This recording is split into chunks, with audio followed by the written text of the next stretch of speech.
If your Toshiba TV isn't turning on, this video is going to help you, especially if you're dealing with a basic no power issue. Before we jump in, it's important to know, if your TV shows a flashing or standby red light, a blinking white and green light, or if you can hear sound but the screen stays black, then this guide isn't for you. Those are signs of different internal and external issues. I've covered all those in other videos, but if your Toshiba TV is completely dead, no lights, no sound, no display, then you're in the right place. Let's go over the 2 most effective things you can try at home to fix it. First up, a soft reset, also known as a power cycle. This is one of the easiest and most effective fixes for TVs that just won't power on. Here's how to do it. Step 1. Make sure your TV is switched off and unplugged from the wall. Step 2. Press and hold the physical power button on the TV itself, not the remote, for 15 seconds. Step 3. Wait at least 2 full minutes. This lets any leftover electricity drain from the TV's internal components.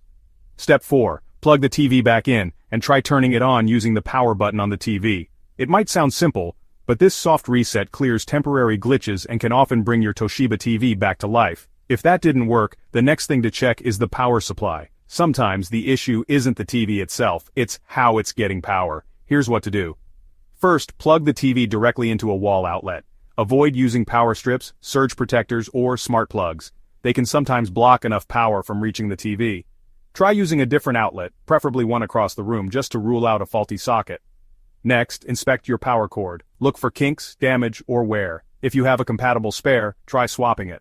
And finally, check the power port on the back of your TV. Make sure it's clean, free from dust, and that the plug fits securely. If these 2 steps didn't help, then it's likely a more serious issue, like a mainboard or power board failure, which usually needs professional repair. But for simple power-related problems, a soft reset or checking the power source is often all it takes to get your Toshiba TV working again. If this helped, give it a like and subscribe for more quick fix videos.